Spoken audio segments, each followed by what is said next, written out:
Big boss season 12 ಅಲ್ಲಿ ಹಾ ಯಾರು ಕಪ್ಪನ್ನ ಗೆಲ್ತಾರೆ, 50 ಲಕ್ಷ ಯಾರ ಪಾಲಾಗತ್ತೆ? ನಿಮ್ಮ ಅನಿಸಿಕೆ, ಅಭಿಪ್ರಾಯ ಅನ್ನುವಂಥ.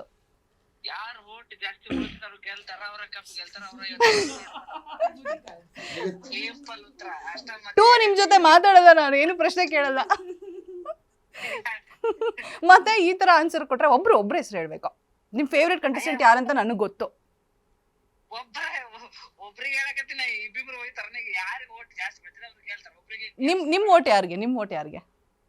ನನ್ ಓಟ್ ಯಾರು ಗೆಲ್ತಾರ ಅವ್ರಿಗೆ. ನಾನ್ ಮೆಂಟ್ಲಾಗ್ಬಿಡ್ತೀನಿ ಸ್ವಲ್ಪ ಹೊತ್ತು ಮಾತಾಡಿದ್ರೆ. ಓಕೆ ಹನುಮಂತ್ ಅವರೇ, ಹ್ಯಾಪಿ ಸಂಕ್ರಾಂತಿ, ಒಳ್ಳೇದಾಗ್ಲಿ, ಮನೆ ಕಟ್ಟಿ ಬೇಗ ಮದ್ವೆ ಆಗಿ ನಮ್ಮನ್ನೆಲ್ಲರನ್ನು ಕೂಡ ಮತ್ತೊಂದು ದೊಡ್ಡ ವೇದಿಕೆಯಲ್ಲಿ ಎಂಟರ್ಟೈನ್ ಮಾಡಿ ಅಂತ ಹೇಳ್ತಾ ಸಂಕ್ರಾಂತಿ ಹಬ್ಬದ ಹಾರ್ದಿಕ ಶುಭಾಶಯಗಳು ನಿಮ್ಗೆ. ನಿಮಗೂ ದೀಪಾವಳಿ ಎಲ್ಲಿದ್ದೀರಾ?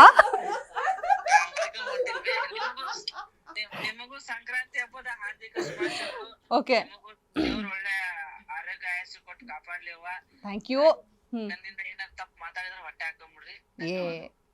ನಮ್ಮ ಹನುಮಂತ ಬಾಯಲ್ಲಿ ತಪ್ಪು ಮಾತು ಬರೋದುಂಟೇನೋ? ಅಲ್ಲ, ಎಲೆ ಬಿಲ್ಲದ ನಾಲ್ಗೆ ಏನಾರ ಮಾತಾಡ್ಬಿಡುತ್ತೆ ಒಮ್ಮೊಮ್ಮೆ. ಹೊಟ್ಟೆ ಹಾಕತಿ ಬಿಡಿ ಹನುಮಂತ ಅವ್ರೆ, ಹೊಟ್ಟೆ ಹಾಕೊಂಡ್ಬಿಡ್ರು. ನಮ್ಮ ಹುಡುಗ ಅಲ್ವಾ? ನೀವು ನಮ್ಮ ಮಾವರ ಫ್ರೆಂಡ್ ಅಲ್ಲ? ನೀವು ನೋಡಿ ಫ್ರೆಂಡ್ ಅಂತೆ.